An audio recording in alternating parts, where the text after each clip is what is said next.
Okey, hari ni saya nak ajar kamu tentang macam mana kamu nak tukar ayat aktif menjadi ayat pasif. Okey. Ada dua cara. Bila kamu nak tukar ayat aktif kepada ayat pasif, kamu kena ingat dua formula. Yang pertama, tukar. Yang kedua, buang. Ni buang. Bila masa kamu perlu tukar, bila masa kamu perlu buang, saya akan ajar. Okey, apabila kamu nampak satu ayat aktif. Ayat aktif ni maksudnya subjek di depan, predikat di belakang. Bila kamu nampak satu soalan, contoh soalan dia. Tukarkan ayat aktif di bawah menjadi ayat pasif. Okey, bila kamu nampak perkataan ayat aktif, tukar kepada ayat pasif. Cara pertama, bila kamu nampak ayat aktif, kamu kena pisahkan. Mana satu subjek, mana satu predikat. Kenal pasti mana satu subjek, mana satu predikat. Contoh, bila kamu nampak ayat macam ni, mereka mengecat bangunan.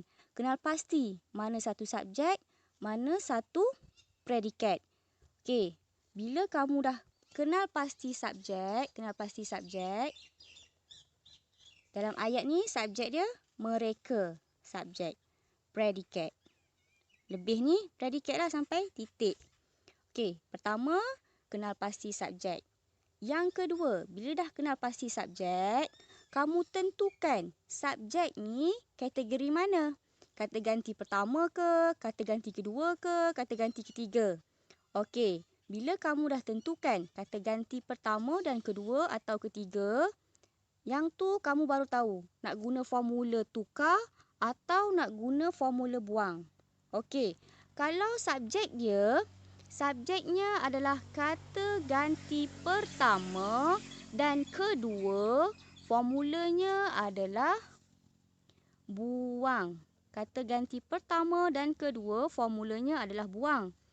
Kata ganti ketiga, formulanya adalah tukar. Apa yang perlu buang? Apa yang perlu tukar? Okey, ni saya nak ajar. Contoh, bila dalam ayat tersebut kamu kenal pasti subjeknya adalah kata ganti ketiga. Kamu perlu guna formula tukar. Bila kamu kenal pasti subjek ayat tersebut adalah kata ganti ketiga, kamu perlu guna formula tukar. Okey, tukarnya apa yang perlu ditukar? Okey, bila dah tentukan subjek, bawah formula tukar, apa yang perlu ditukar adalah imbuhan ni. Imbuhan bagi kata kerja. Daripada imbuhan me, kamu perlu tukar menjadi dioleh. Me menjadi dioleh. Imbuhan tersebut yang perlu kamu tukar. Ayat dia macam ni, contoh. Mereka mengecat bangunan. Subjeknya adalah kata ganti ketiga mereka ni. Yang perlu ditukar adalah imbuhan me. Imbuhan mengecat, tukarkan menjadi dicat oleh. Ini adalah ayat aktif, mereka mengecat bangunan. Nak tukar menjadi ayat pasif. Okey dah boleh faham dah. Maksudnya bila kamu nak tukarkan kepada ayat pasif, cara pertama saya ulang, kenal pasti subjek. Kenal pasti subjek, mana satu subjek kata ganti pertama atau kedua atau ketiga. Bila kamu dah kenal pasti, kamu nampak subjek, mereka, kata ganti ketiga. Automatik kena guna formula tukar. Apa yang perlu ditukar adalah imbuhan me. Imbuhan me perlu ditukar menjadi dioleh. Contohnya, mereka mengecat bangunan. Cara nak pasifkan ayat aktif tersebut, bangunan dicat oleh mereka. Okey, boleh nampak? Mereka mengecat bangunan menjadi bangunan dicat oleh mereka. Kenapa dicat ni tak wujud dah dalam bentuk mengecat. Tadi mengecat, yang ini dicat oleh. Sebabnya ini adalah ayat pasif. Bangunan dicat oleh mereka ini adalah ayat pasif.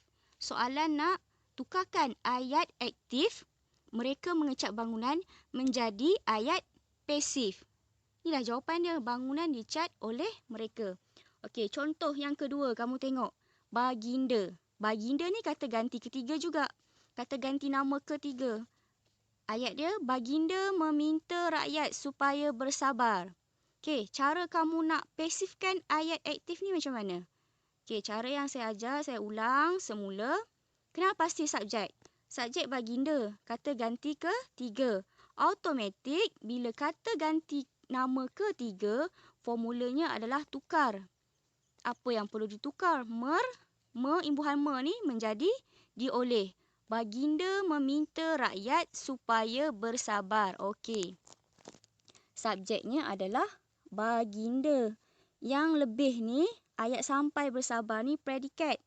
Okey, tapi kamu kena ingat ayat ni, predikat dia ada keterangan. Keterangan dia apa ni? Daripada supaya ni, sampai bersabar adalah keterangan. Yang keterangan ni untuk memudahkan kamu jangan gerakkan dia ke mana-mana. Kamu dudukkan dia di belakang tu kekal. Supaya bersabar tu letak kat belakang.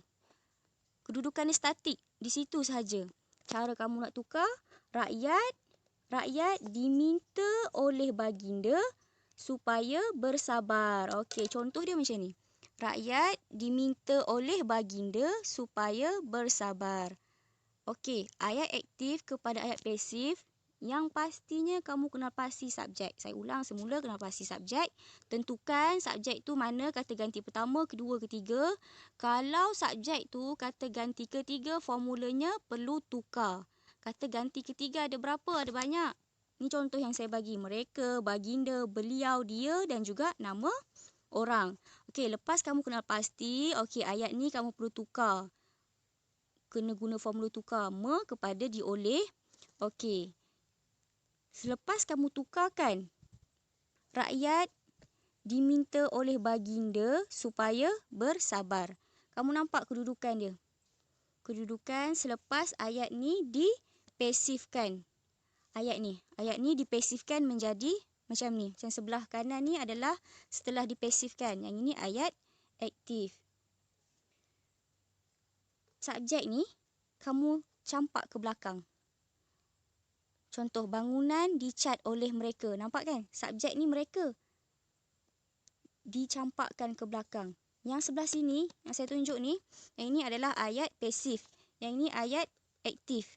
Bila ayat aktif, kata kunci dia, subjek di depan, predikat di belakang. Tetapi, kalau ayat pasif, kata kunci dia, subjek di belakang, predikat di depan. Tetapi, dia berbeza dengan ayat songsang. Ayat songsang, kamu tak perlu guna formula tukar, formula buang ni. Ayat songsang, kita cuma tukar sahaja. Subjek letak belakang, predikat letak depan. Itu kalau ayat songsang. Kalau ayat aktif dan ayat pasif, kamu kena fikir. Kena fikir secara mendalam berdasarkan subjek ni. Subjek ni kategori mana? Kalau ayat songsang, kamu tak perlu fikir subjek ni kata ganti ke berapa, kata ganti kedua ke, ketiga ke. Kamu perlu guna formula tukar ke, formula buang. Ayat songsang kamu tak perlu fikir benda ni. Tak perlu fikir. Kategori subjek tu kategori yang mana. Nak guna formula tukar ke, formula buang ke, itu kamu tak perlu fikir kalau melibatkan ayat songsang. Tapi soalan ni melibatkan ayat aktif, ayat pasif.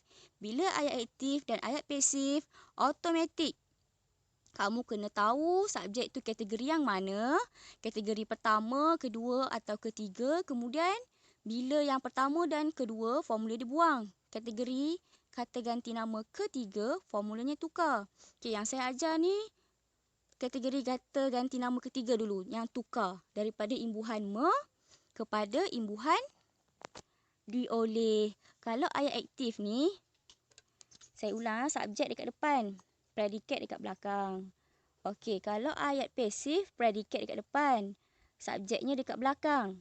Okey. Sama, lebih kurang sama. Saya tak kata sama, lebih kurang sama macam ayat songsang. Tapi ayat aktif, ayat pasif kamu kena fikir lagi mendalam. Dia bukan setakat terbalikkan pasif ke depan, predikat ke depan, subjek ke belakang.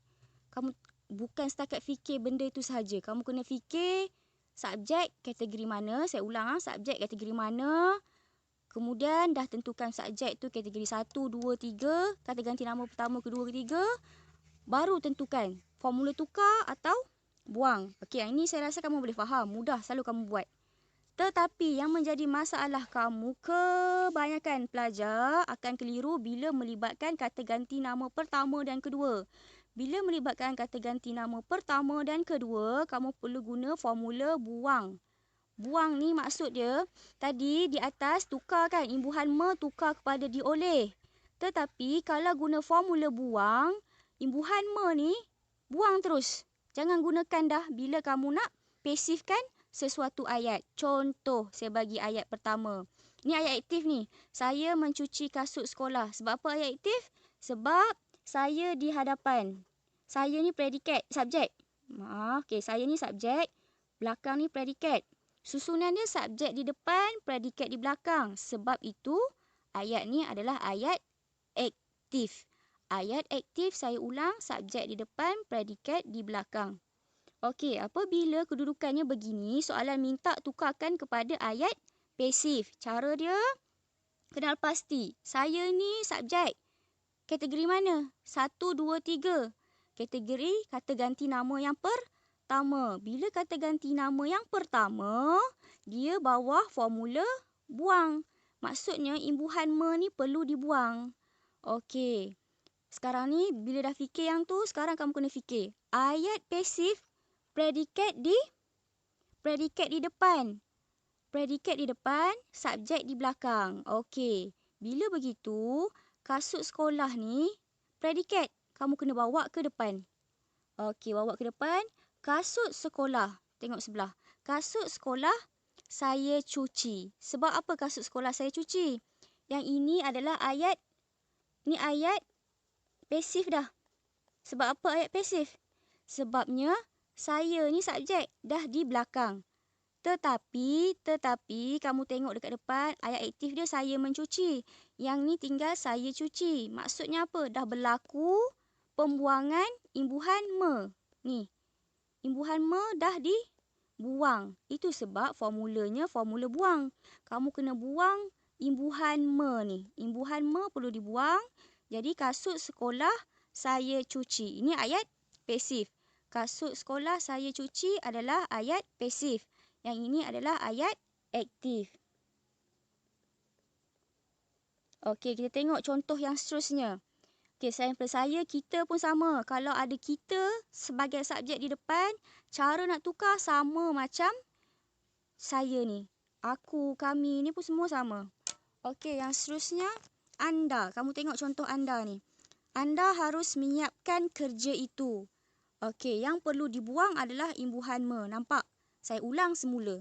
Yang perlu dibuang adalah imbuhan me. Imbuhan me sahaja yang perlu kamu buang. Kan di belakang ni, imbuhan kan ni jangan dibuang. Itu sebab formulanya buang me. Bukannya buang imbuhan lain. Imbuhan me sahaja yang perlu, kamu buang. Okey, caranya. Caranya macam yang saya ajar. Yang pertama, kenal pasti subjek. Subjek ni bawah kategori anda. Anda bawah kategori nama, kata ganti nama kedua. Jadi, imbuhan me dia mesti buang lah. Okey, kamu tanda siap-siap. S, subjek dia. Dan ni predikat. Imbuhan me perlu buang. Okey, kemudian ambil yang sebelah imbuhan ni, bawa ke depan. Sebab, kalau ayat aktif, SP. Kalau ayat pasif, PS. Fahamkan PS tu apa? Maksudnya, predikat di depan, subjek di belakang. Predikat dia, ambil sebahagian predikat, ambil kerja itu. Kerja itu harus anda siapkan. Okey. Kerja itu harus anda siapkan. Inilah ayat pasif. Sebabnya imbuhan me sudah tiada. Imbuhan me sudah tiada dan berlaku pertukaran kedudukan subjek dan predikat. Okey, subjek dia anda ni sudah berada di belakang. Betul lah formula untuk ayat pasif, predikat di depan, subjek di belakang. Kan formula untuk ayat pasif, predikat di depan, subjek di belakang. Jadi ayat ini betul lah ayat pasif. Sebabnya predikat di depan, subjek di belakang. Tapi saya nak pesan, subjek dan imbuhan ni, subjek dan imbuhan kata kerja perlu duduk dekat, melekat. Jangan kamu pisahkan. Nampak tak? Saya cuci, anda siapkan. Yang bawah ni kamu baiki. Andai kata kamu buat ayat macam ni. Kerja itu anda harus siapkan. Betul ke salah ayat ni? Salah. Ayat ni salah. Macam yang saya cakap, subjek dan imbuhan kata kerja perlu melekat. Bila kamu letak harus di antara anda dan siapkan, ayat ni salah dari segi unsur bahasa. Kegramatisan ayatnya salah. Kerja itu harus anda siapkan. Yang kamu perlu ingat, kalau subjek tu kata ganti pertama dan kedua, kamu perlu buang imbuhan me dan terbalikkan kedudukan pasif. Maksudnya terbalikkan kedudukan predikat dan subjek. Okey, tengok ayat yang ketiga. Kamu perlu membaiki kereta itu. Okey, sama juga. Kenal pasti. Contoh kamu dapat ayat ni. Kamu perlu membaiki kereta itu. Kamu tak ingat?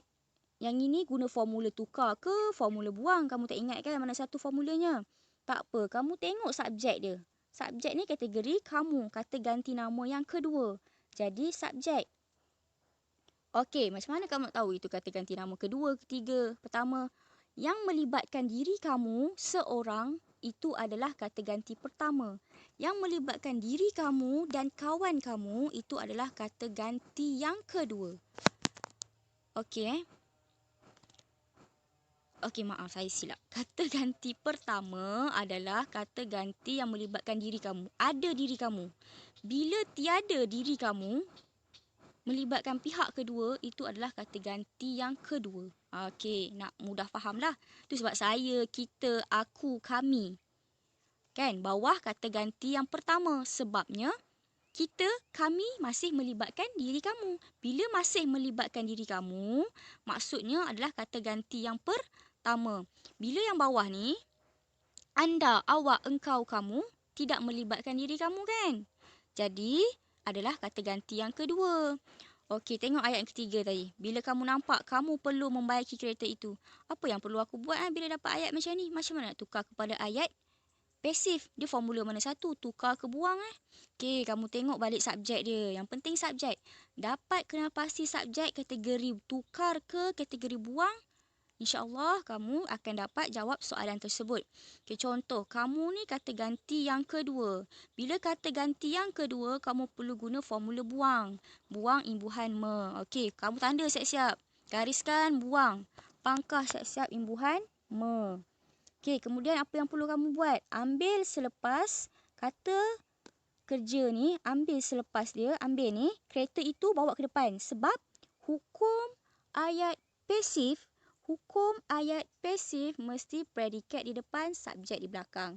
Okay, sekarang kamu nak pasifkan dia. Ambillah predikat di belakang ni. Kereta itu kamu perlu baiki. Okay, itu cara dia. Tengok sebelah. Kereta itu perlu kamu baiki. Macam yang saya pesan, subjek dan juga kata kerja. Jangan pisahkan. Mesti melekat. Kalau bawah kategori buang. Ingat. Bawah kategori buang, subjek dan juga imbuhan jangan pisahkan. Yang perlu dibuang cuma imbuhan me depan. Imbuhan belakang ni jangan gatal-gatal kamu nak buang. Okey. Kereta itu bawa ke depan tadi, perlu kamu baiki. Okey. Dah selesai dah. Ini je caranya. Nak tukarkan ayat aktif kepada ayat pasif. Okey, faham ke tidak? Okey, saya ulang semula secara ringkaslah.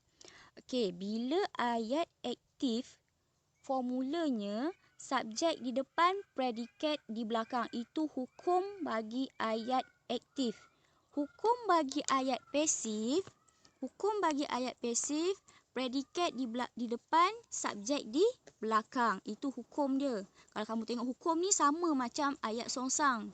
Kan, dia terbalikkan sahaja subjek dan predikat. Tapi macam yang saya cakap tadi, ayat aktif, ayat pasif bukan setakat terbalikkan subjek dan predikat. Dia ada melibatkan pertukaran imbuhan bagi kata kerja. Okey.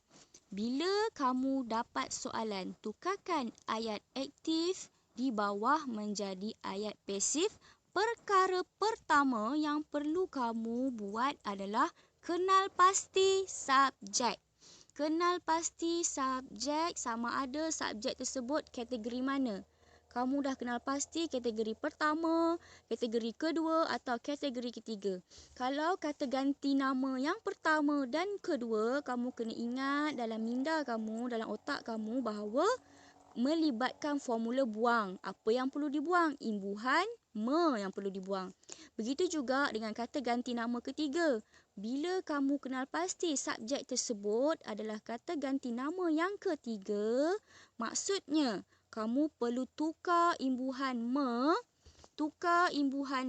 menjadi dioleh. Me menjadi dioleh. Yang ini buang imbuhan me.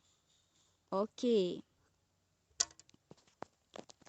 Bila kamu dah kenal pasti subjek, perkara pertama kamu dah selesai, dah tahu dah. Okey, contoh kamu dapat kenal pasti subjeknya adalah kata ganti nama ketiga. Okey, bila kamu dah kenal pasti kata ganti nama ketiga, kamu perlu tukar. Apa yang perlu ditukar? Apa yang perlu ditukar? Me kepada dioleh imbuhannya. Okey, kamu tandakan siap-siap. Contoh, saya ambil contoh di bawah ni lah. Alia membaca buku itu. Perkara pertama, kenal pasti subjek. Ini subjek dia. Kategori mana? Kategori kata ganti yang ketiga. Jadi, melibatkan formula tukar. Okey, kamu perlu tukar. Perlu tukar imbuhan me ni menjadi dioleh. Tulis siap-siap kat bawah. Dioleh. Di apa? Dibaca lah kan? Dibaca oleh. Okey, ini secara draft, secara kasar kamu dah buat macam ni. Tapi ayat ni masih belum lengkap untuk menjadi ayat pasif. Ingat semula, formula ayat pasif, subjek di belakang. Bukan lagi subjek di depan, subjek di belakang. Yang di depan adalah predikat. Okey, caranya carilah predikat ayat ni. Predikat ayat ni membaca buku itu.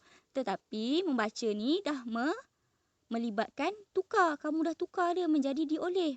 Yang perlu kamu ambil, yang perlu kamu lihat adalah selepas kepada imbuhan tadi.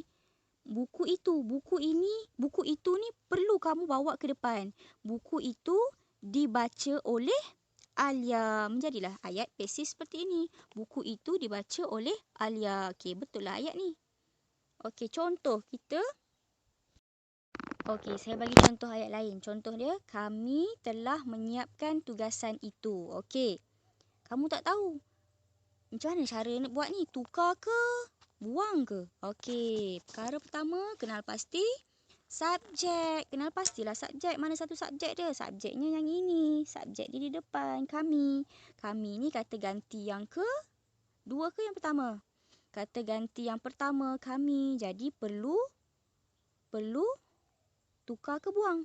Perlu buang. Apa yang perlu dibuang? Ni imbuhan me ni perlu dibuang. Tandakan siap-siap. Okey. Sekarang ni ayat ni masih ayat aktif. Macam mana kamu nak pasifkan dia? Okey, nak pasifkan dia, ingat hukum untuk ayat pasif, predikat mesti di depan. Okey, subjek mesti di belakang. Sekarang kamu kedepankan dia punya predikat. Tugasan itu. Tugasan itu letak ke depan. Tugasan itu telah kami siapkan. Ingat yang saya cakap? Subjek dan imbuhan kata kerja. Dan kata kerja ni mesti melekat. Duduk dekat. Duduk rapat. Duduk sebelah-sebelah. Okey, contoh macam ni. Tugasan itu telah kami siapkan. Okey, yang inilah ayat yang warna merah ni. Yang satu warna merah ni, inilah ayat pasif. Yang warna biru ni ayat aktif. Kami telah menyiapkan tugasan itu. Tugasan itu telah kami siapkan. Okey, contoh kamu letak jawapan dia. Tugasan itu telah disiapkan oleh kami. Betul ke salah? Salah. Sebabnya, okey saya tulis Tugasan itu telah disiapkan oleh kami. Okey, betul ke salah ayat ni? Betul ke salah? Yang warna hitam ni salah, yang bawah ni salah. Sebabnya kamu dah guna formula tukar. Sedangkan kami ni bawah formula buang. Tu sebab saya kata pentingnya kamu kenal pasti subjek ni betul-betul. Kenal pasti subjek ni betul-betul. Bawah kategori mana? Ingat, kata ganti pertama dan kedua. Bawah formula buang. Kata ganti pertama dan kedua yang ni bawah formula buang. Bila formula buang, jangan ada perkataan dioleh. Dioleh ni bawah formula tukar. Okey. Jadi, kami telah menyiapkan tugasan itu. Kamu nak pasifkan dia, kamu kena buang imbuhan me ni sebab subjek dia bawah kategori buang. Tugasan itu telah kami siapkan. Betul. Tugasan itu telah disiapkan oleh kami. Salah. Okey, ayat ini akan jadi betul kalau kami ni soalan ni bukan letak kami. Dia letak perkataan mereka. Dia letak mereka dekat sini. Mereka telah menyiapkan tugasan itu. Automatik yang bawah ni betul. Kat sini kamu letak mereka lah kan. Tugasan itu telah disiapkan oleh mereka. Betul. Dia tak jadi salah lah. Dia jadi betul.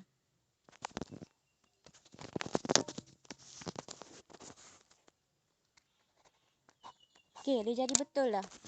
Dia jadi betul sebab apa? Sebabnya mereka telah menyiapkan tugasan. Mereka ni bawah kategori kata ganti yang ketiga. Bila kata ganti yang ketiga, dia perlu tukar. Daripada me, perlu dioleh. Okey, tengoklah. Mereka telah menyiapkan tugasan itu. Sebab yang bawah ni betul. Tugasan itu telah disiapkan oleh mereka. Betul lah. Sebab mereka ni. Kalau soalan tu mereka, yang di bawah ni, formula dia betul. Kalau soalan dia kami, kamu kena guna formula atas. Okey, boleh faham? Saya harap kamu boleh faham lah dengan penerangan saya. Okey, sekian saja. Assalamualaikum.